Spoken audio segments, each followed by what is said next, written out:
Tranche de vie, une émission proposée par JF.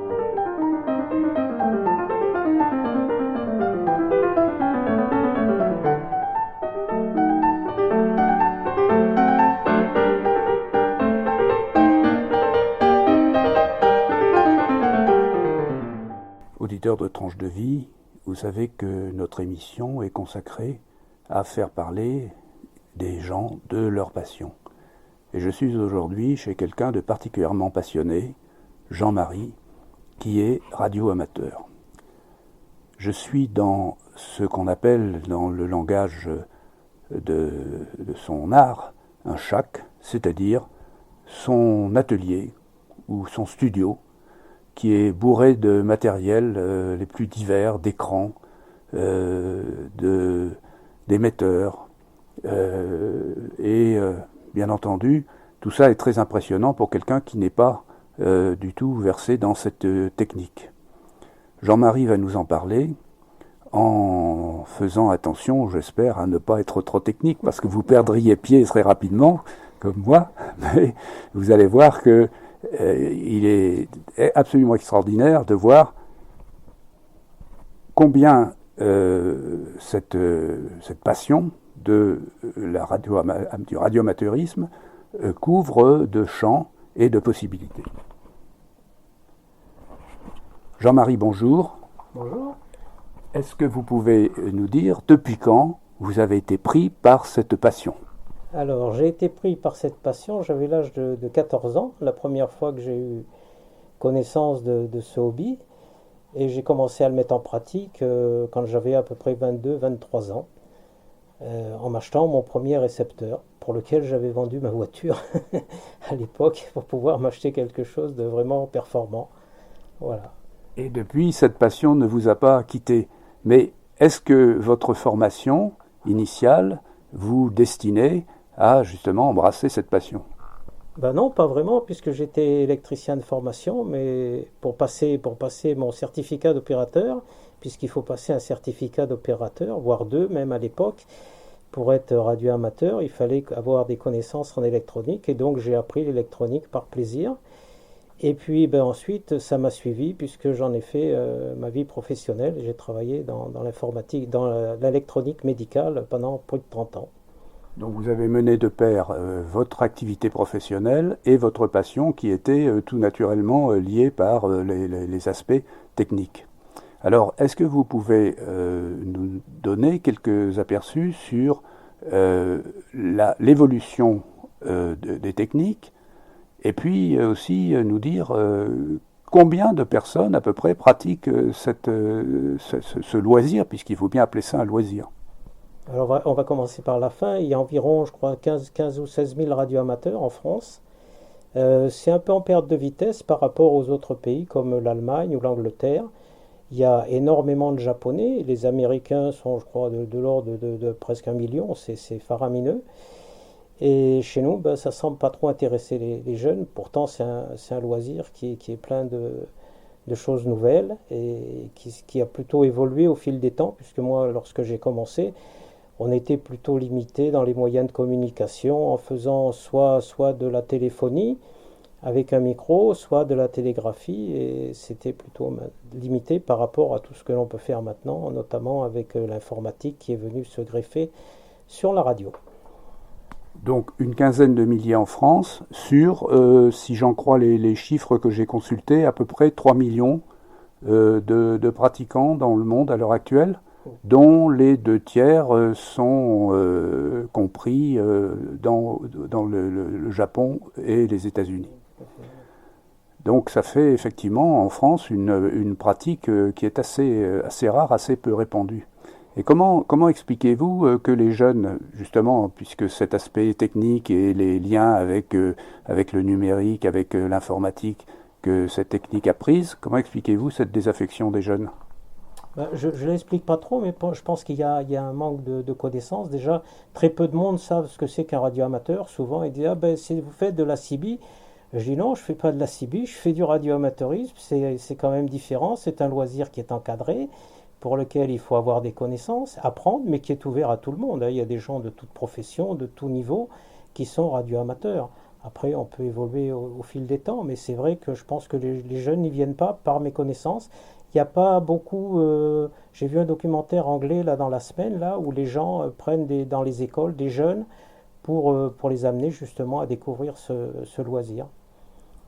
Mais alors, quand vous parlez de CB, est-ce que vous pouvez nous donner quelques précisions justement sur la distinction qu'il y a par exemple entre la CB et puis le radioamateurisme?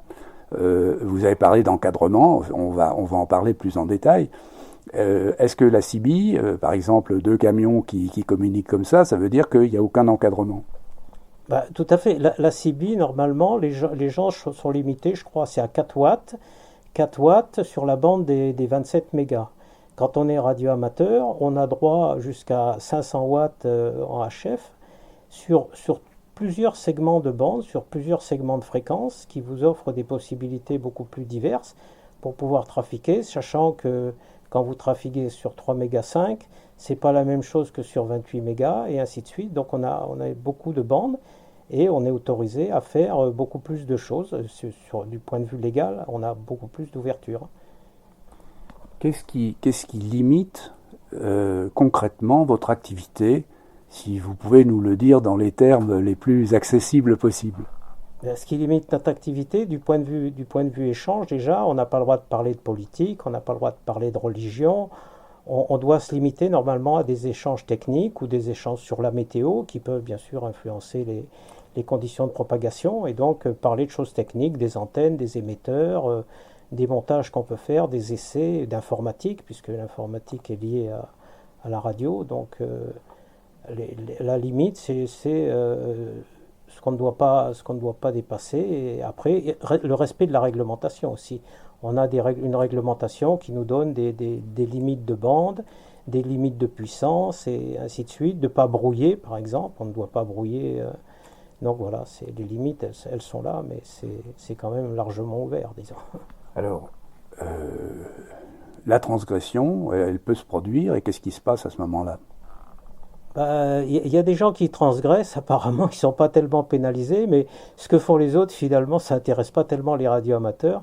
Comme on dit, si les gens veulent faire trafiquer en dehors des bandes de fréquences ou autre chose, ça, c'est du domaine de l'ANFR, l'Agence nationale des fréquences, qui surveille les bandes, et les radioamateurs n'ont pas leur mot à dire là-dedans, hein. Juste observateurs, mais c'est tout, hein.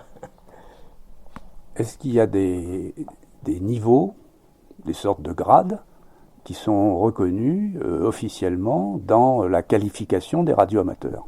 Alors pas en France. En France, dans le temps, on avait deux niveaux de licence à l'époque où j'ai passé, moi.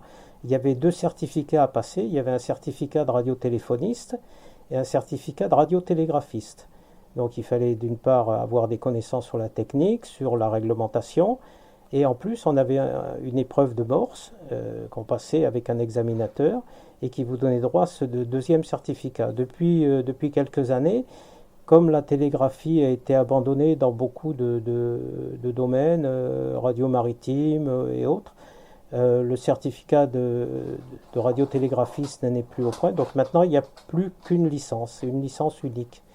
Mais par exemple, aux États-Unis, ils ont plusieurs niveaux de licence qui évoluent au fil de leur, si on peut dire, carrière de radioamateur.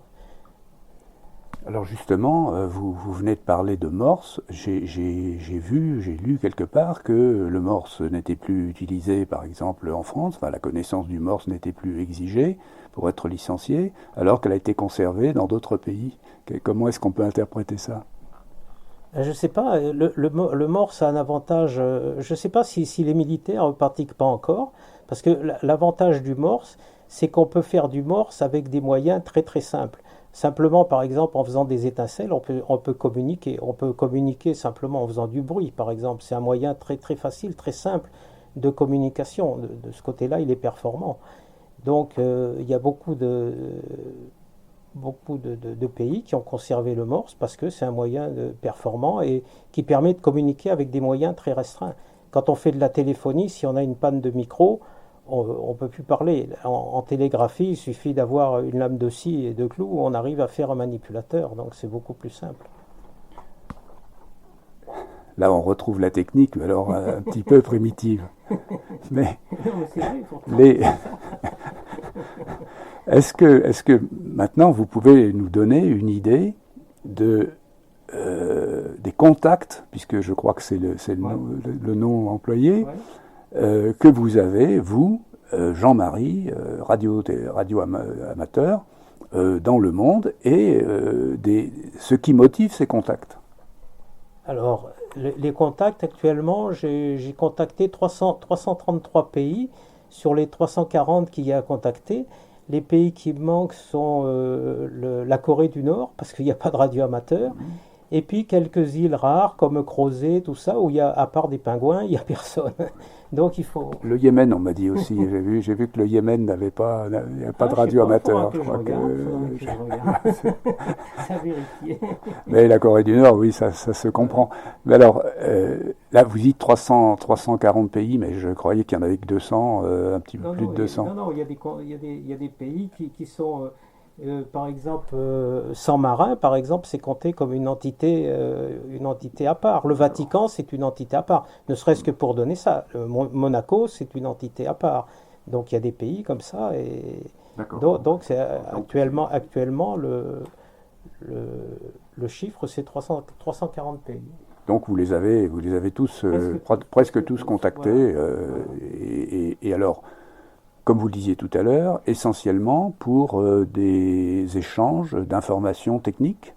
Oui, des échanges d'informations techniques, mais aussi par exemple pour tester mes antennes. En ce moment, je suis en train de faire une nouvelle antenne qui n'est pas terminée, et je vais essayer de voir, de comparer par rapport à celle que j'avais avant. Donc l'intérêt de mes contacts, il se situe à ce niveau-là. Il y a ici écouter ce que disent les gens. On apprend beaucoup plus à écouter qu'à parler, donc on écoute beaucoup, passer du temps à lire et tout ça. Donc on fait pas de la radio à longueur de temps, hein. Enfin, si on fait de la radio, on écoute beaucoup surtout, hein. Mais alors ça suppose que vous ayez une maîtrise de plusieurs langues étrangères, ou bien vous écoutez uniquement les pays francophones, ou bien vous écoutez aussi, je ne sais pas moi, les radios amateurs chinois. L'avantage de faire de la télégraphie, c'est que la télégraphie, c'est de l'anglais, et il y a surtout beaucoup d'abréviations. Donc il y a ce qu'on appelle le code Q. C'est un code qui permet de trafiquer en télégraphie, et donc on peut contacter tous les pays du monde et discuter avec tout le monde simplement avec le code Q et quelques mots d'anglais. Donc voilà. D'accord. Alors ces codes, ce sont des séries de lettres et de chiffres. Pour un profane, ça paraît vraiment complètement compliqué, mais il y a tout un ensemble de vocabulaire spécialisé comme ça, très curieux. Par exemple, si je m'adresse à Jean-Marie, je m'adresse en termes de radio amateur à un OM. Oui. Et si son épouse faisait aussi de la radio, du radioamateurisme, elle en a fait, me dit Jean-Marie, elle serait YL. Alors je traduis, OM. OM, c'est le propriétaire de la station, c'est le mari, et l'YL, c'est son épouse. Voilà. Et traduisez. Alors, OM, vous m'avez dit que c'était Old Man, ouais. Et YL, c'est Young Lady. Voilà, Young Lady. Ça, alors, j'ai vu qu'il y avait même un code pour désigner précisément la femme du radio amateur pratiquant elle-même le radio-amateurisme. Et alors, à la suite de ça, vous avez tout un ensemble, effectivement, de lettres qui permettent d'envoyer des messages, mais sous une forme extrêmement ramassée. Oui, tout à fait, oui. Oui, on parle de QTH pour donner l'endroit où on est, on parle de QTR pour l'heure, on parle de QSB quand il y a du fading, que le signal descend et monte, et puis il y a tout un tas de choses comme ça, de code Q. Le code Q est très employé, et puis quand on se dit au revoir, on dit pas au revoir, on dit 73, à bientôt, et puis voilà. Est-ce que vous pouvez dire, pour paraphraser une affirmation célèbre, Internet m'a tué? Non, Internet, oui, Internet, non, ça m'a pas tué. Moi, c'était un plus par rapport à mon activité, Internet. C'est-à-dire que je continue à faire de la radio toujours avec passion, et Internet m'a amené des sources de renseignements en plus, et la possibilité de faire tout un tas de choses en plus, quoi. Donc voilà, ici j'ai 4 ordinateurs dans la station, et il est faux. Voilà, ils sont tous en marche. Voilà, il y en a trois, voilà. Il y en a trois en marche sur les quatre. Effectivement, tous les écrans sont allumés et affichent alors des courbes, des cartes, 3 sur 4. Voilà, tout fonctionne et donc on se croirait devant vous savez, un bureau d'agents de change là, de traders. Ils surveillent le cours des matières premières. Mais quand même, là je parlais au singulier en disant Internet m'a tué, j'aurais dû parler au pluriel et dire Internet nous a tués. Est-ce que Internet n'a pas nuit quand même à, justement, c'est avec la facilité des échanges que permet Internet, que permet la messagerie, ça n'a pas nuit à l'activité des radioamateurs? Enfin, moi, comme je conçois la radio, pas vraiment, parce que je me définis comme un homme de télécommunication et pas un homme de communication. C'est-à-dire que je ne suis pas spécialement passionné par la communication. D'ailleurs, je fais de la télégraphie parce que c'est des modes simples où on ne raconte pas sa vie. Et donc, ce qui m'intéresse surtout dans la radio, c'est l'aspect technique de la radio. Donc, par rapport, par exemple, à la CB, puisque au début de l'entretien, on a parlé de CB, la CB, c'est fait pour faire de la communication. C'est-à-dire que les gens qui étaient tout seuls dans des camions aimaient pouvoir parler entre eux en se croisant et échanger. Le radioamateurisme, c'est surtout l'aspect technique qui prime. C'est votre intérêt primordial, c'est de perfectionner vos techniques, d'en acquérir de nouvelles, et non pas de vous dire attention, il y a un gendarme à 10 km, etc. Donc, voilà. Les gens d'ailleurs nous demandent toujours, vous écoutez la police, vous écoutez les pompiers. Je dis non, je n'ai jamais écouté la police, jamais écouté les pompiers, ça n'a aucun intérêt, ça n'a franchement aucun intérêt.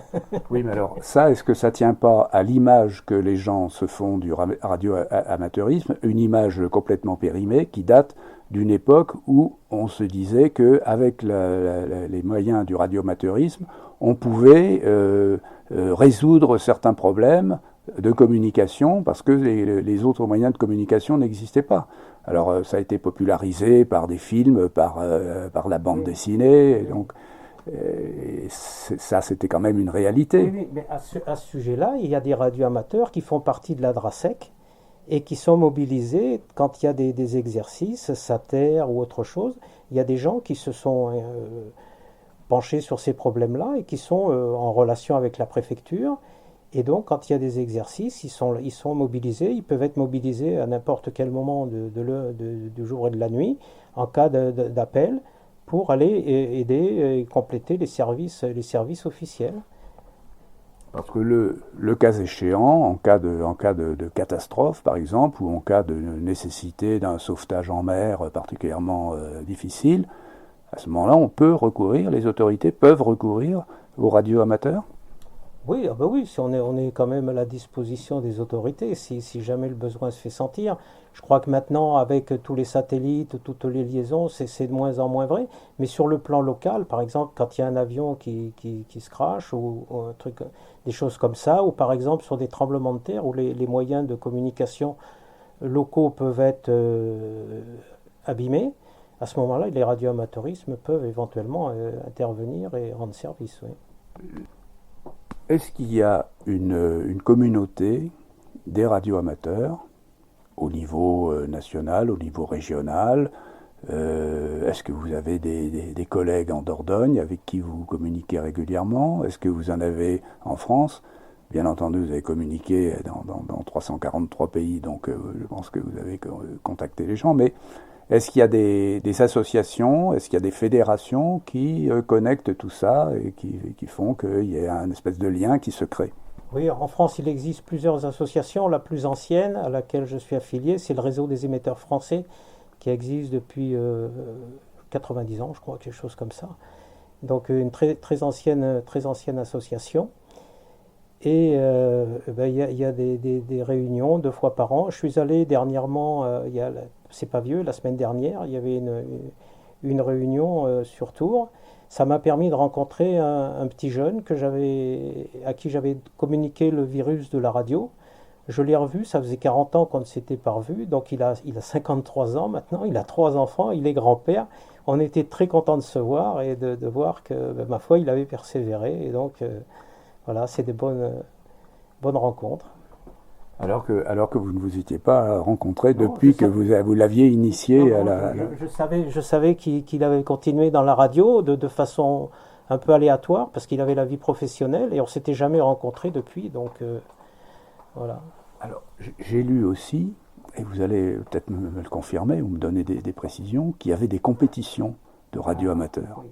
Alors, est-ce que vous pouvez nous dire un petit peu en quoi ça consiste? Alors les compétitions appelées contests, ce sont des compétitions qui peuvent durer jusqu'à 48 heures, où les gens vont chercher à établir le plus grand nombre de contacts possible, soit des contacts, soit ça va leur donner des points par contact et également éventuellement selon les concours des points avec la distance. Donc ils vont faire un nombre de contacts très important. Ça va être sur 48 heures plusieurs milliers de liaisons à peu près. Voilà. Mais moi ça me passionne pas trop, mais bon. Je laisse. C'est une occasion de créer du lien entre les radios amateurs. C'est très rapide. Hein. Les contacts, c'est l'ordre de quelques secondes. Hein. Oui. Il suffit d'établir le contact et puis voilà, d'avoir la preuve qu'il a été établi, j'imagine. Voilà. Oui. Mais c'est quand même intéressant ça. Mais alors, j'ai encore, on pourrait parler des heures avec Jean-Marie, mais je voudrais encore lui demander quelque chose. Est-ce que le fait de communiquer comme ça avec le monde entier implique pour vous des horaires particuliers, une espèce de discipline du temps qui fait que quelquefois vous vous levez au milieu de la nuit ou bien vous couchez très tard? Non, ça m'a pas vraiment fait. Maintenant, ça me fait pas lever la nuit, mais j'avoue que par exemple le matin, j'aime bien me lever de bonne heure parce que il y a des gens à l'autre bout du monde qui sont plus faciles à contacter à certaines heures qu'à d'autres. Hein. Pour contacter les Japonais, il vaut mieux se lever le matin à 5 heures qu'à 10 heures, parce qu'après ça commence à fermer. Puis pour les Américains, c'est un peu le contraire. Donc voilà, il y a des contraires. Mais sinon, on n'est pas limité du point de vue horaire. On peut trafiquer 24 heures sur 24, 365 jours par an, sans problème. À condition que vos contacts soient aussi réveillés, bien entendu. Ah voilà, mais l'avantage de la radio, c'est qu'à une époque, j'étais insomniaque, je me levais à 2 heures du matin. Il y a toujours quelqu'un au bout du fil, au bout de l'antenne. Alors, cette passion-là que vous exercez, est-ce que vous avez des personnes à qui vous pouvez encore la transmettre? Est-ce que vous avez des contacts avec des jeunes qui sont intéressés par ça, ou avec des associations qui encadrent des jeunes et qui voudraient s'initier à cette technique? Ben non, malheureusement non, je vois pas beaucoup de jeunes. Et la dernière réunion où je suis allé, c'est assez décevant, mais il y a pas tellement de jeunes. Hein. Il n'y a pas tellement de jeunes. Et je pense que c'est un peu une méconnaissance. Je crois qu'ils n'ont pas le petit compte rendu la petite vidéo que j'ai fait là, que les Anglais avaient fait là. Ils montraient des jeunes qui étaient avec leurs tablettes, les autres qui étaient affalés dans le canapé. Et puis il y en avait qui avaient amené vers la radio et qui avaient l'air de se passionner à faire des montages, des essais, des tests. Ça marche pas, mais enfin c'est. Oui. Donc je pense que c'est peut-être une méconnaissance des jeunes qui fait que ça ne les pousse pas. Alors après il y a l'examen aussi. Maintenant, comme il n'y a plus qu'une sorte d'examen, avant il y avait un examen novice qui était un accès très facile. Il fallait connaître un peu la réglementation, très peu de technique, et ça permettait aux jeunes de venir. Maintenant, l'examen est nettement plus difficile, puisqu'il n'y a plus qu'un examen, donc le niveau technique est plus élevé, et donc je pense que ça en rebute certains. Alors peut-être que certains vont faire de la CB ou font des trafiqués hors bande, je ne sais pas, mais... Oui, alors j'imagine que c'est aussi, effectivement, comme vous disiez, une question d'information, puisque oui, en dehors du fait de l'aspect un peu rébarbatif ou dissuasif de l'examen, il y a quand même tout un ensemble de connaissances techniques à avoir en électricité, en électronique, que tout le monde n'est peut-être pas prêt à acquérir, hein, sauf à être vraiment déjà de la partie comme vous l'avez été à vos débuts. Oui, mais à la limite, maintenant, c'est presque plus facile, parce que maintenant, l'examen, on connaît l'encadrement des questions qui peuvent être posées. On connaît les questions, on ne connaît pas les questions, mais on connaît, c'est très limité. Le domaine, oui, le domaine. Alors qu'à l'époque où moi j'ai passé mon certificat, l'examinateur venait à la maison, et là, il pouvait poser les questions qu'il voulait. Hein, au niveau technique, il n'y avait pas de limite. Donc, à la limite, je crois que c'était peut-être pas plus facile à cette époque-là que maintenant, où on peut bachoter les sujets qui risquent d'être posés. Donc c'est plus du bachotage, mais bon, il faut s'y tenir, quoi. Hein. C'est comme pour apprendre la télégraphie, ça vient pas tout seul. Encore une fois, on pourrait rester des heures avec Jean-Marie, mais il y a encore une chose qui m'intrigue, moi, c'est l'importance des numériques, des radioamateurs au Japon. Alors, est-ce que c'est allié à l'avance technologique des Japonais en matière d'électronique, ou bien est-ce que c'est lié à autre chose qui dépendent de la culture japonaise? Oui, mais je pense qu'il y a ça, oui. Il y a le fait qu'ils sont déjà, du point de vue technologie, il y a beaucoup de l'électronique, il y en a beaucoup au Japon. Et puis peut-être qu'ils sont curieux, ils sont peut-être curieux et peut-être plus dynamiques aussi, je pense. Ils sont peut-être moins dans le canapé ou devant la tablette le soir, je sais pas. Je sais pas trop l'expliquer. Il faudrait que j'aille au Japon pour leur demander. Oui, mais moi je pense qu'il faudra que vous le fassiez. Je pense que là vous verriez encore, vous trouveriez encore des matériels très sophistiqués pour compléter votre arsenal, là qui est déjà très impressionnant. Et en tout cas, Jean-Marie, je vous remercie beaucoup de tout ce que vous nous avez apporté. Et je vous souhaite de continuer à exercer votre passion. Et Jean-Marie est en train de nous préparer à une petite... 73.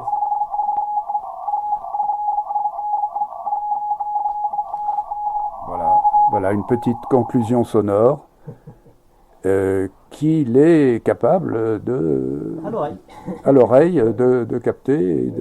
À l'oreille, on décode à l'oreille. Voilà. Et là, vous avez... Là, il a dit 73. Après, comme on parlait, comme je regardais, j'ai pas fait très attention, mais il faut être quand même un peu concentré. Sinon, mais après, des fois, quand je fais quelque chose, je me dis, ah tiens, il y a ça qui passe. J'arrive à décoder, oui, à l'oreille, oui, tout à fait. On prend pas de notes, on gribouille des petites choses. Oui. Alors, on prend de la sténo, du morse en sténo. C'est un peu ça, oui. C'est un peu... Des fois, j'ai même du mal à me relire. Bon. Alors, merci encore, Jean-Marie. Et puis, j'espère que vous continuerez à avoir de fructueux contacts. S'il y a des jeunes qui sont dans intéressés, le monde. Ils peuvent toujours prendre Et Jean-Marie, la radio. voilà, Jean-Marie invite les jeunes qui seraient intéressés à venir le visiter, se rendre compte de ce qu'il fait, à le faire, parce qu'il sera ravi de leur expliquer plus en détail et peut-être d'une manière encore plus technique, s'ils sont déjà un petit peu initiés, ce qu'il fait.